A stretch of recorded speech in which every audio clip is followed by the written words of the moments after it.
Viewers नमस्कार। Pandit Sundarlal Sharma open university Chhattisgarh Bilaspur के lecture platform में आपका स्वागत है। मैं doctor Abhishek Kumar Pathak, associate professor, department of commerce and management, doctor CV Raman university, करगी रोड, कोटा, बिलासपुर। आज के लेक्चर्स में हम प्रबंध के सिद्धांतों के संबंध में चर्चा करेंगे, जिसके अंतर्गत हम एफ.डब्ल्यू. टेलर्स और हेनरी फ्यूल्स के सिद्धांतों के संबंध में चर्चा और विश्लेषण करेंगे। Learning outcomes. After completing these modules, the students will be able to know the meaning, nature and significance of principle of management, understand Taylor's principles and techniques of scientific management, understand the Fewell's principle of management, and last, differentiate between the principle of F.W. Taylor and principles of Henry Fewell.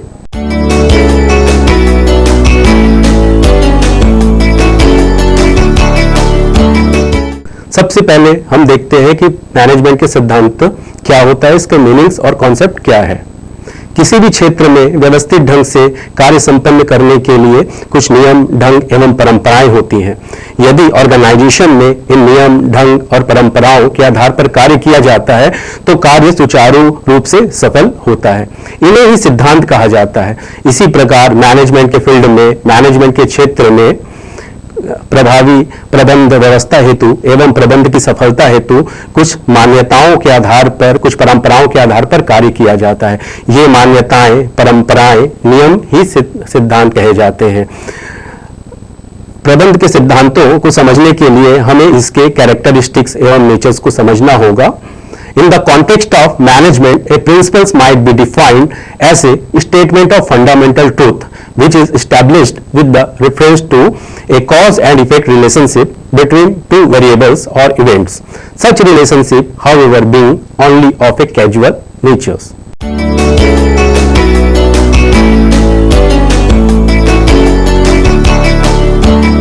Nature of management principles. आइए अब प्रबंध के सिद्धांतों के characteristics और nature को हम समझते हैं। The management principles establish a cause and effect relationship only of a casual natures. जो प्रबंध के सिद्धांत होते हैं वो कॉज और इफेक्ट रिलेशनशिप को इस्टेब्लिश करते हैं। Some management principles are a matter of common sense.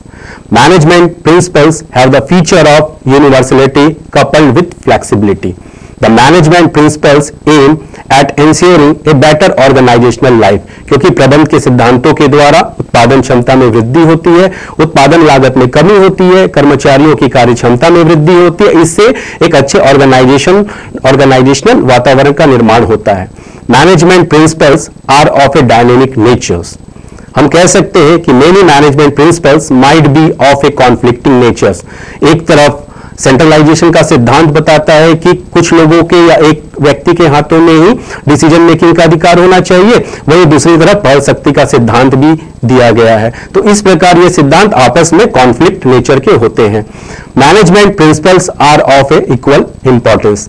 तो ये प्रिंसिपल ऑफ मैनेजमेंट के सिद्धांतों के फीचर्स है, उसके नेचर्स है और कैरेक्टरिस्टिक्स है।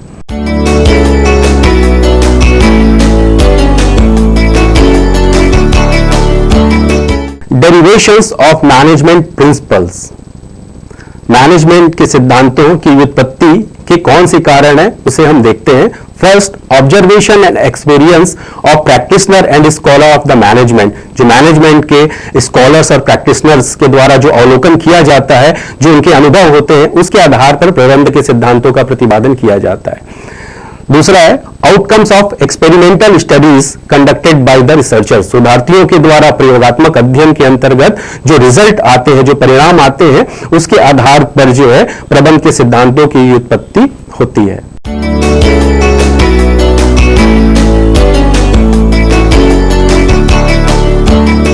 इंपॉर्टेंस ऑफ मैनेजमेंट प्रिंसिपल्स या प्रबंध के सिद्धांतों की महत्ता। प्रबंध के सिद्धांत की महत्ता को स्पष्ट करते हुए यह कहा गया है कि किसी भी ऑर्गेनाइजेशन या संस्था की सफलता या असफलता इस बात पर निर्भर करती है कि उस ऑर्गेनाइजेशन या संस्था में प्रबंध के सिद्धांतों का अनुसरण कैसे और कहां तक किया गया है। प्रबंध के सिद्धांतों का जहां पालन होता है उस ऑर्गेनाइजेशंस में कर्मचारियों की कार्यक्षमता में वृद्धि होती है। कर्मचारी पूर्णतः अनुशासित होकर कार्य करते हैं, कर्मचारी ईमानदारी से कार्य करते हैं, कर्मचारियों के उत्साह एवं लगनता में वृद्धि होती है। इससे उत्पादन लागत जो है में कमी आती है, संस्था की उत्पादन क्षमता में वृद्धि होती है। कर्मचारियों की ट्रेनिंग में भी प्रबंध के सिद्धांतों की बहुत ही महत्ता होती है, क्योंकि इसके अंतर्गत कर्मचारियों को विशेष और वैज्ञानिक विधि से प्रशिक्षण कार्य दिया जाता है। यदि हम मैनेजमेंट को समझना चाहें, मैनेजमेंट की प्रकृति को समझना चाहें, तो इसके लिए हमें प्रबंध के सिद्धांतों की प्रकृति को समझना होगा और प्रबंध के सिद्धांतों के तकनीकी विश्लेषण, गहन अध्ययन से ही हम मैनेजमेंट या प्रबंधन को अच्छी तरह से समझ सकते हैं। यह शोध एवं रिसर्च में भी एक नया आयाम स्थापित करने में महत्वपूर्ण मदद करता है। इसके अलावा जो है इसके सोशल एडवांटेजेस भी होते हैं। व्यवसाय को विभिन्न वर्ग जैसे employ, manager, businessman, brokers, banker, seller, consumers ये प्रत्यक्ष या अप्रत्यक्ष रूप से प्रभावित करते हैं।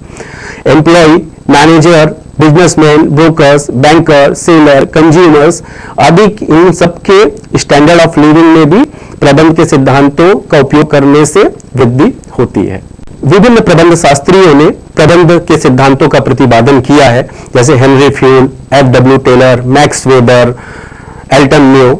लेकिन उन सभी प्रबंध शास्त्रियों में एफ.डब्ल्यू. टेलर्स और हेनरी फ्यूल के प्रबंध के सिद्धांतों की अलग ही भूमिका है। प्रबंध के सिद्धांत जो कि हेनरी फ्यूल्स और एफ.डब्ल्यू. टेलर्स के द्वारा दिए गए हैं, ये ऑर्गेनाइजेशंस को एक सुदृढ़ अवस्था में पहुंचाने के लिए बहुत ही मदद करते हैं और अपनी महत्वपूर्ण भूमिका निभाते हैं।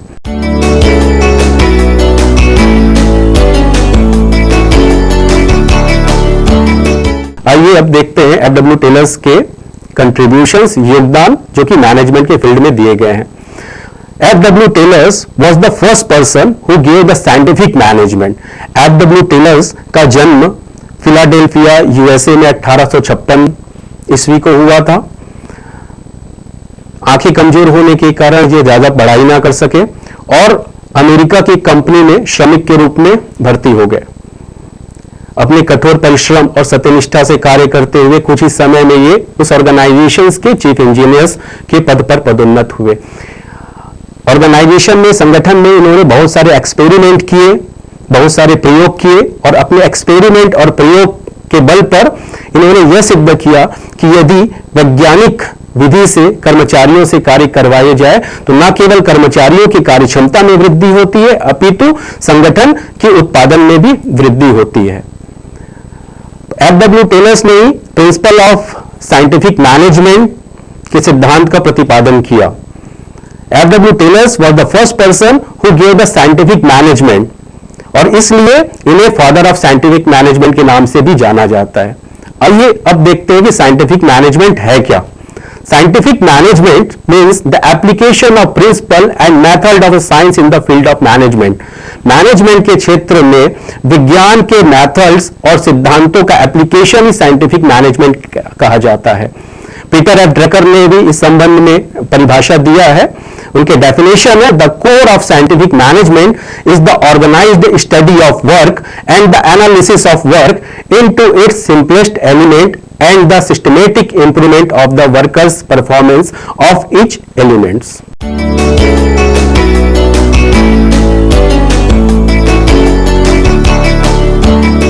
Principle of scientific management. The philosophy of scientific management is founded upon the following principles. Science, not a rule of thumb. Scientific management involves the application of a scientific approach to managerial decision making and discarding at the same time all unscientific approaches like a rule of thumb, a hit or miss approach and a trial and error approach. प्रबंध science की तरह होते हैं क्योंकि इसके अंतर्गत किसी भी कार्य को करने का व्यवस्थित ढंग बताया जाता है। प्रबंध कारण एवं परिणाम के बीच संबंध की व्याख्या करते हैं। प्रबंध के अपने सिद्धांत होते हैं और ये सिद्धांत यूनिवर्सल फॉलो किए जाते हैं। प्रबंध के सिद्धांतों के आधार पर पूर्वानुमान लगाया जा सकता है। इसलिए प्रबंध को साइंस कहा जाता है। प्रबंध के अंतर्गत जो भी कार्य किया जाता है, चाहे कर्मचारियों का सिलेक्शन हो, ट्रेनिंग प्रोग्राम हो, रॉ मटेरियल का सिलेक्शन हो, उसमें साइंटिफिक अप्रोच और वैज्ञानिक विधि अपनाई जाती है। यह रूल ऑफ थंब नहीं होता है। रूल ऑफ थंब जैसा कि पहले से जो चला आ रहा है वो आगे भी चलता रहेगा। ट्रायल एंड एरर अप्रोच इसके अंतर्गत नहीं होने चाहिए। Second, harmony not discord. Harmony refers to the unity of action while discord refers to the differences in approach. The cooperation, not individualism. Cooperation refers to working on the part of the people toward the attainment of group objectives while regarding their individual objectives as a subordinate to the general interest. Scientific management के अंतर्गत कर्मचारियों और अधिकारियों में आपसी में समन्वय की भावना होनी चाहिए। व्यक्तिगत स्वार्थ नहीं होना चाहिए, क्योंकि व्यक्तिगत स्वार्थ में कर्मचारी ऑर्गेनाइजेशंस के लक्ष्यों एवं उद्देश्यों को अनदेखा करता है। सभी अधिकारी, कर्मचारी और प्रबंधक को ऑर्गेनाइजेशंस के पूर्व निर्धारित लक्ष्यों एवं उद्देश्यों को प्राप्त करने के लिए कार्य करना चाहिए। Maximum output in place of restrict output. Taylor's ने कहा है कि किसी भी ऑर्गेनाइजेशन का सबसे खराब सिचुएशन या खराब स्थिति होती है जब उसके आउटपुट को जानबूझकर रेस्ट्रिक्ट किया जाए। इसलिए किसी भी ऑर्गेनाइजेशंस में उत्पादन या आउटपुट मैक्सिमम लेवल पर होना चाहिए और किसी भी प्रकार का रेस्ट्रिक्शंस नहीं लगाया जाना चाहिए। नेक्स्ट है development of each man to his greatest efficiency and prosperity. Management must endeavour to develop people to the greatest of their capability to ensure maximum prosperity for both employee and employers. Organizations के अंतर्गत ऐसा माहौल एवं वातावरण निर्मित किया जाना चाहिए जिसके अंतर्गत कर्मचारियों के एफिशिएंसी और प्रॉस्पेरिटी को ग्रेटेस्ट लेवल तक उनका विकास किया जा सके, उन्हें डेवलपमेंट किया जा सके।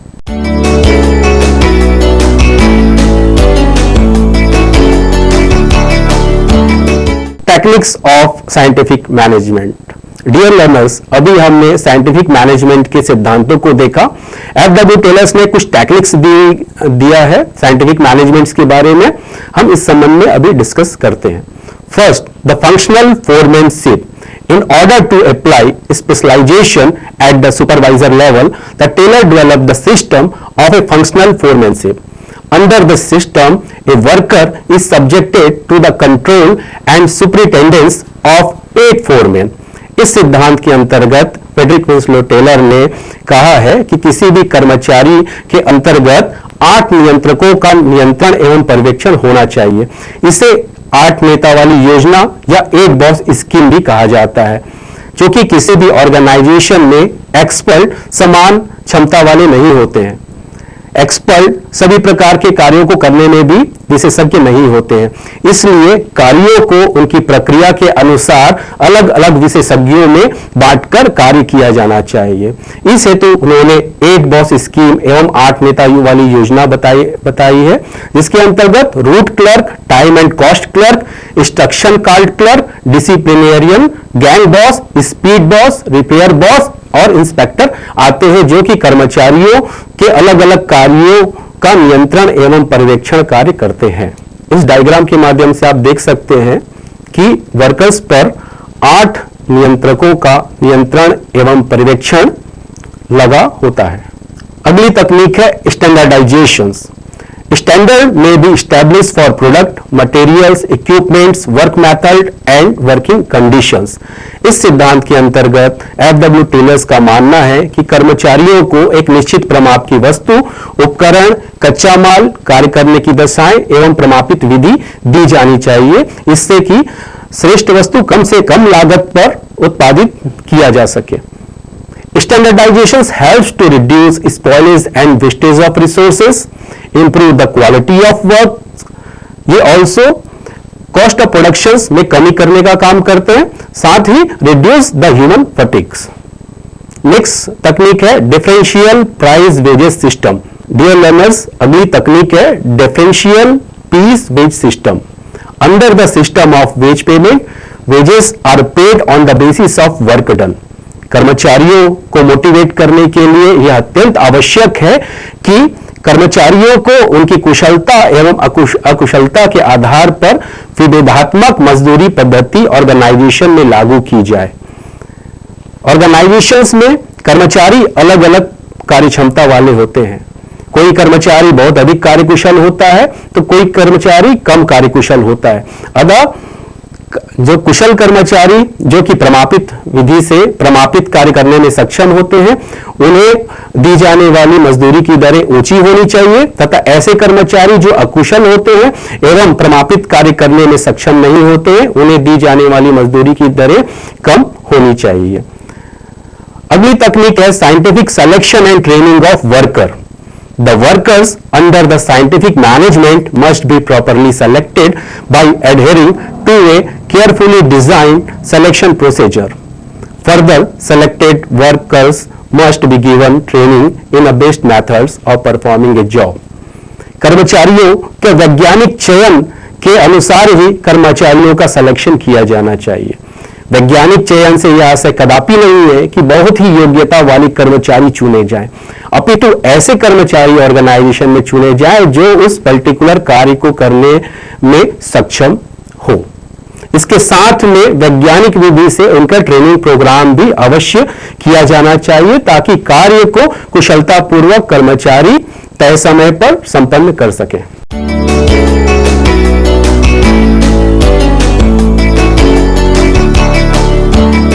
FW टेलर्स की अगली तकनीक है scientific work study. Work study refers to the systematic, objective and critical examination of all the factors influencing the efficiency of operations to effect improvement therein. Work study involves the following type of studies. Work study के अंतर्गत time study, motion study एवं fatigue study आते हैं। Time study के अंतर्गत यह देखा जाता है कि किसी कार्य को करने में कितना समय लगना चाहिए। FW टेलर्स ने टाइम स्टडी के अंतर्गत यह देखा कि श्रमिक किसी कार्य को करने में कितना समय लगाता है और वास्तव में उसे कितना समय लगना चाहिए। इस हेतु उन्होंने स्टॉप वॉच का प्रयोग किया। स्टॉप वॉच को लेकर वे किसी जगह पे छुपकर बैठ गए। कर्मचारियों को कार्य करने दिया गया। जब कर्मचारी कार्य कर रहे थे तो कर्मचारियों के द्वारा किए जाने वाले अनावश्यक हरकतों को उन्होंने नोट किया, जिसके कारण कार्य का समय दुगना हो जाता है।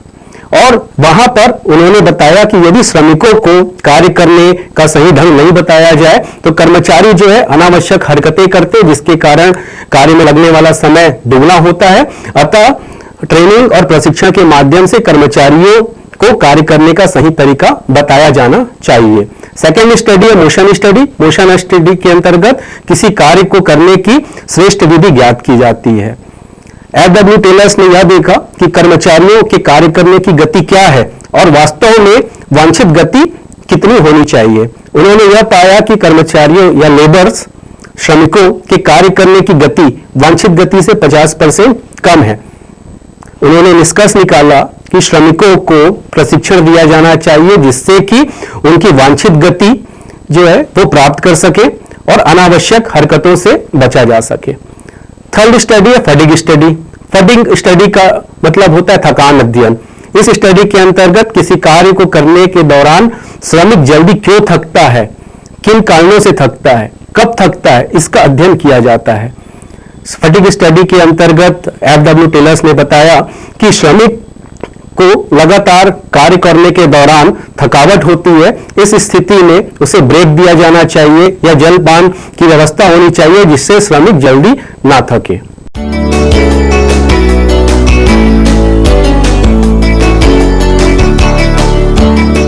Scientific task planning. It is a techniques of forecasting and picturing ahead every step in a long series of separate operations. Each steps to be taken in the right place of the right degree and the right time so that work can be done with maximum possible efficiency. इस सिद्धांत के अंतर्गत FW Taylor का मानना है कि प्रत्येक organisations में एक प्लानिंग डिपार्टमेंट होना चाहिए, एक नियोजन विभाग होना चाहिए जो उपक्रम के समस्त कार्यों की योजना बनाकर सूचना पटल पर प्रदर्शित करे। इससे प्रत्येक कर्मचारियों को यह जानकारी हो जाती है कि कौन व्यक्ति किस स्थान पर कार्य करेगा, कौन सा व्यक्ति कब किस मशीन को ऑपरेट करेगा, कार्य करने की जो दशाएं क्या है। तो इस प्रकार सभी कार्य को करने से पहले एक नियोजन एवं प्लानिंग किया जाना अत्यंत आवश्यक होता है। अभी हमने देखा एफ.डब्ल्यू. टेलर्स का कंट्रीब्यूशंस जो मैनेजमेंट के संबंध में उन्होंने दिया हुआ है। आइए डियर स्टूडेंट्स, अब देखते हैं Henri Fayol's contribution to the management. The Henri Fayol's was a French mining engineer who turned a leading industrialist and a successful manager. Henri Fayol का जन्म 1841 में फ्रांस में हुआ था। इन्होंने अपना कार्य एक इंजीनियर के रूप में प्रारंभ किया। सत्यनिष्ठा से कार्य करते हुए बहुत ही जल्दी इनका प्रमोशन हुआ और इन्हें प्रबंधक बना दिया गया।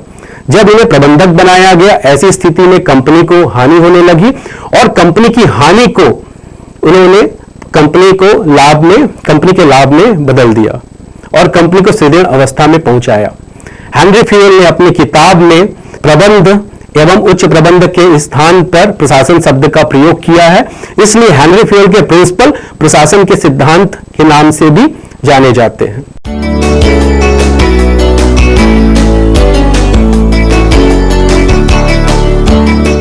According to the Henry Fewles, all the activities of a business enterprises could be divided into the following 6 group.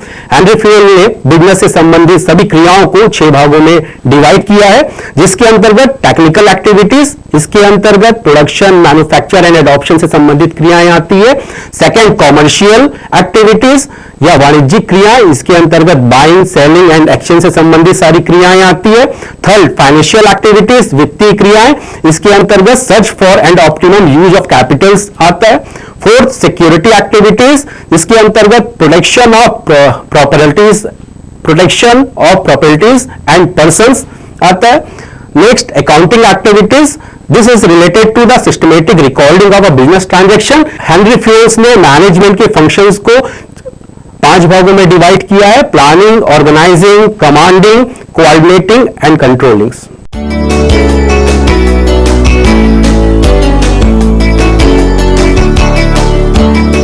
Dear learners, आइए देखते हैं हेनरी फ्यूल्स के 14 प्रिंसिपल्स। इन्हें प्रशासन के सिद्धांत के नाम से भी जाना जाता है। First principle, division of work. Division of work means specialization. Each job and work should be divided into a small element and each element should be assigned to a specialist of the element.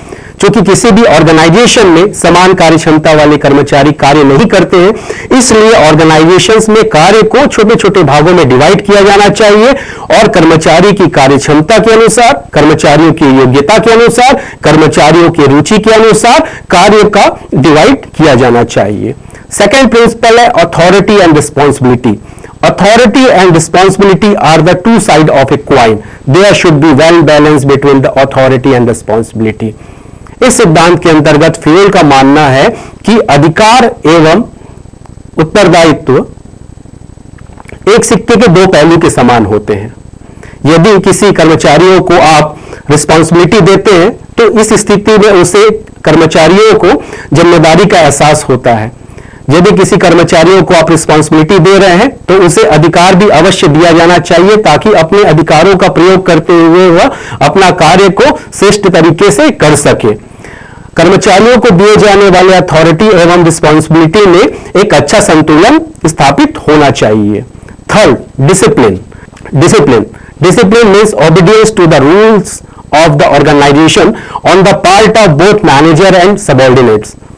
Henry Fayol का मानना है कि यदि किसी organisation में अनुशासन नहीं है तो ऑर्गेनाइजेशन अपने पूर्व निर्धारित लक्ष्यों की प्राप्ति में समर्थ नहीं हो सकता है, ऑर्गेनाइजेशन कभी भी सफलता प्राप्त नहीं कर सकता है। डिसिप्लिन के अंतर्गत सभी कर्मचारियों को उस ऑर्गेनाइजेशन के अंतर्गत निर्धारित किए गए rules, regulation, code of conduct का पालन करना आवश्यक होता है। सेना में कहा जाता है कि सैनिक कभी खराब नहीं होते हैं, खराब होते हैं अधिकारी। खराब अनुशासन एक बुराई है जो कि खराब नेतृत्व से आती है। इसलिए यदि कर्मचारियों से अनुशासन की अपेक्षा रखी जाती है तो वहां पर लीडर्स को, मैनेजर्स को भी अनुशासित रूप से कार्य करना आवश्यक होता है।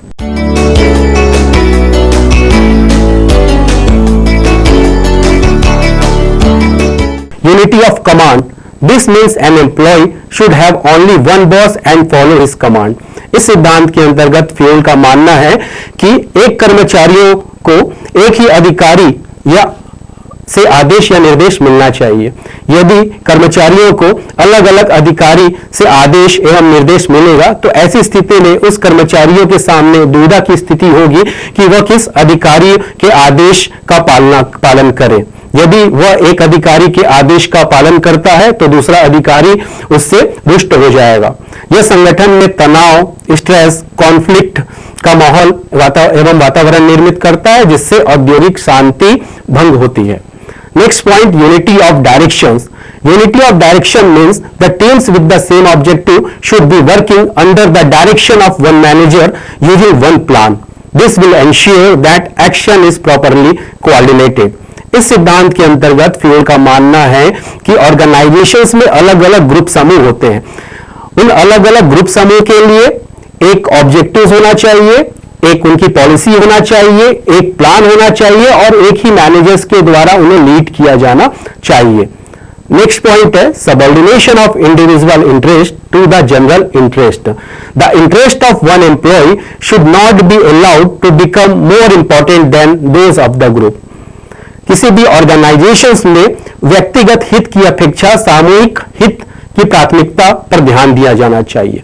चूंकि व्यक्तिगत हित में व्यक्तिगत स्वार्थ होता है, यह ऑर्गेनाइजेशंस में आलसपन को बढ़ाता है, वैमनस्यता को बढ़ाता है और ऑर्गेनाइजेशंस में कर्मचारियों को अपने व्यक्तिगत हित एवं स्वार्थ को भूलकर पूरे ऑर्गेनाइजेशंस के पूर्व निर्धारित लक्ष्यों की प्राप्ति के लिए कार्य करना चाहिए। इससे ऑर्गेनाइजेशंस में औद्योगिक शांति बनी रहती है।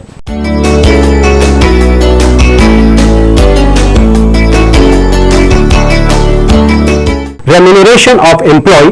According to Friel, remuneration should be the fair and adequate. It provides the maximum satisfaction to employees. It will also create dedication to the purpose and loyalty. कर्मचारियों को मोटिवेट करके कार्य करवाने के लिए अत्यंत आवश्यक है कि उन्हें दी जाने वाली जो सैलरी और रेम्यूनरेशन फेयर हो, एडिक्वेट हो। इससे कर्मचारियों का ऑर्गेनाइजेशन के प्रति समर्पण में वृद्धि होती है और कर्मचारियों की कार्यक्षमता में भी वृद्धि होती है। डियर स्टूडेंट्स, अगला प्रिंसिपल्स है centralisation and decentralisation. Centralisation of authority means concentration of the power of decision making at one point or in a few hands. केंद्रीकरण का सिद्धांत से तात्पर्य होता है कि डिसीजन मेकिंग का अधिकार या पावर एक व्यक्ति या कुछ व्यक्तियों के हाथ में केंद्रित होना। किसी भी ऑर्गेनाइजेशंस में केंद्रीकरण का सिद्धांत अपनाया जाए या विकेंद्रीकरण का सिद्धांत अपनाया जाए, यह उस ऑर्गेनाइजेशन की प्रकृति पर निर्भर करता है। यदि ऑर्गेनाइजेशन छोटा है तो उस ऑर्गेनाइजेशन में सेंट्रलाइजेशन या केंद्रीकरण का सिद्धांत अपनाया जाना चाहिए, लेकिन यदि ऑर्गेनाइजेशन बहुत बड़ा है, ऐसी स्थिति में उस ऑर्गेनाइजेशन में अधिकारों का हस्तांतरण किया जाना आवश्यक होता है। डियर स्टूडेंट्स, हेनरी फ्यूल्स का अगला महत्वपूर्ण प्रिंसिपल है scalar chain. Scalar chain is the chain और line of command from superior to subordinates. इस सिद्धांत के अंतर्गत फ्यूल का मानना है कि कर्मचारियों और अधिकारियों के संगठन में एक स्पष्ट श्रृंखला होनी चाहिए। इससे कर्तव्य एवं अधिकारों के उल्लंघन होने का भय नहीं होता है। प्रत्येक अधिकारी एवं कर्मचारियों को यह पता होना चाहिए कि उसे किस व्यक्ति से आदेश एवं निर्देश लेने हैं एवं किन व्यक्तियों को आदेश एवं निर्देश देना है। इससे सभी कर्मचारी और अधिकारी एक होकर कार्य करते हैं। इस डायग्राम के माध्यम से आप देख सकते हैं कि यदि ई को ओ से या ओ को ई से आदेश एवं निर्देश लेने हैं या देने हैं तो इस स्थिति में संपूर्ण श्रृंखला का पालन करना होगा। अर्थात सभी परिस्थितियों में आदेश एवं निर्देश ए से होकर ही गुजरेंगे। लेकिन इसके साथ ही ऑर्गेनाइजेशन में यह व्यवस्था भी होनी चाहिए कि विषम परिस्थितियों में इस श्रृंखला को तोड़कर निचले स्तर के भी निर्णय लिए जा सके। अर्थात ई और ओ कुछ विषम परिस्थितियों में या डिसीजन लेने की जब जल्दी हो या तत्कालिक निर्णय लेने हो, ऐसी स्थिति में ई और ओ एक दूसरे से प्रत्यक्ष संपर्क स्थापित कर सके।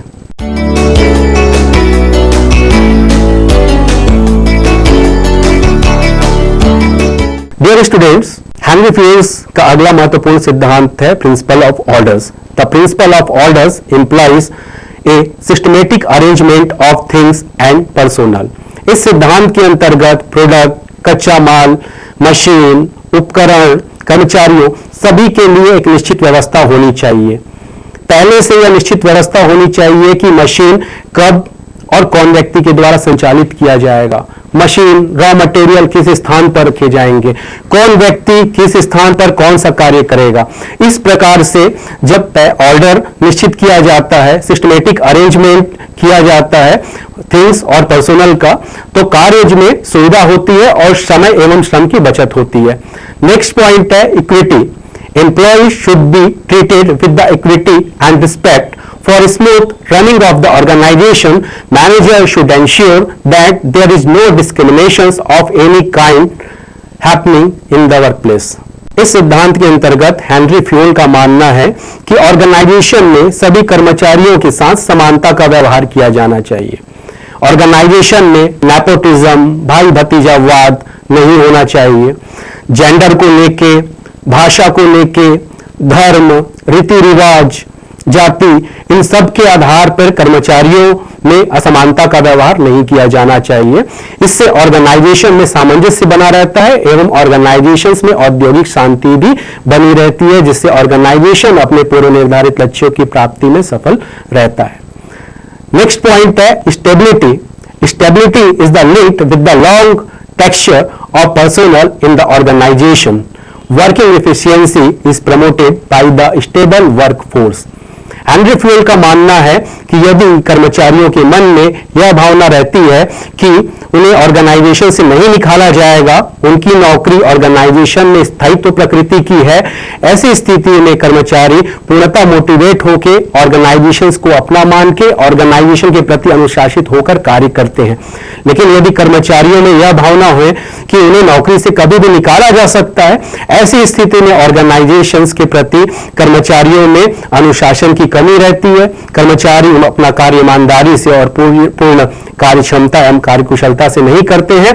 कर्मचारियों में स्ट्रेस पनपता है, कर्मचारियों में कॉन्फ्लिक्ट की स्थिति आती है और कर्मचारी उस ऑर्गेनाइजेशन को छोड़कर दूसरे ऑर्गेनाइजेशन में जाने के लिए प्रयासरत रहते हैं। ऐसी स्थिति में ऑर्गेनाइजेशंस को भारी नुकसान उठाना पड़ता है। नेक्स्ट पॉइंट है initiative. Employees should be given the necessary level of freedom to create and carry out the plans. इस सिद्धांत के अंतर्गत हेनरी फ्यूल का मानना है कि ऑर्गेनाइजेशन में कर्मचारियों एवं अधिकारियों को प्रत्येक कार्य को सोचकर योजना बनाने के लिए पहल करनी चाहिए और इस हेतु एक स्वतंत्रता, एक फ्रीडम ऑर्गेनाइजेशन के द्वारा दी जानी चाहिए। इसे पहल शक्ति का सिद्धांत कहा जाता है। डियर लर्नर्स, हेनरी फ्यूल की लास्ट प्रिंसिपल्स है esprit de corps. It means unity is a strength. एकता में ही शक्ति है। Esprit de corps means team spirit. Therefore the management should create the unity, cooperation and team spirit among the employee. इस सिद्धांत के अंतर्गत हेनरी फ्यूल का मानना है कि कर्मचारियों में आई के स्थान पर वी की भावना होनी चाहिए, क्योंकि आई व्यक्तिगत स्वार्थ को बताता है और वी जो है वो यूनिटी को बताता है। इस सिद्धांत के अंतर्गत मैनेजमेंट को ऐसा सिचुएशन क्रिएट करना चाहिए जिसपे कोऑर्डिनेशन, टीम स्पिरिट की भावना कर्मचारियों में जागृत हो और कर्मचारी, अधिकारी और प्रबंध सब एक साथ मिलकर ऑर्गेनाइजेशंस के पूर्व निर्धारित लक्ष्यों की प्राप्ति के लिए कार्य कर सकें। डियर स्टूडेंट्स, इस प्रकार हमने एफ.डब्ल्यू. टेलर्स और हेनरी फ्यूल्स के सिद्धांतों को देखा। दोनों के रास्ते अलग अलग अवश्य हो, लेकिन दोनों के लक्ष्य एक था और वो लक्ष्य था ऑर्गेनाइजेशंस की सफलता में वृद्धि करना, ऑर्गेनाइजेशंस की उत्पादन क्षमता में वृद्धि करना, कर्मचारियों की कार्य क्षमता को बढ़ाना। दोनों प्रबंध की दशाओं में सुधार लाना चाहते थे। लेकिन एफ.डब्ल्यू. टेलर, जिन्होंने अपना कार्य श्रमिक के रूप में प्रारंभ किया था, इसलिए एफ.डब्ल्यू. टेलर का जो फोकस था वो श्रमिक था। श्रमिक को आधार मानकर उन्होंने अपने सिद्धांतों का प्रतिपादन किया। हेनरी फ्यूल्स चूंकि इंजीनियर के पद पर नियुक्त हुए थे, इसलिए इनका फोकस जो है वो टॉप लेवल मैनेजमेंट था। एफ.डब्ल्यू. टेलर के सिद्धांत साइंटिफिक मैनेजमेंट के नाम से जाने जाते हैं, उन्हें प्रिंसिपल ऑफ साइंटिफिक मैनेजमेंट कहा जाता है, जबकि हेनरी फील्ड के सिद्धांत प्रिंसिपल ऑफ एडमिनिस्ट्रेशन के रूप में जाने जाते हैं।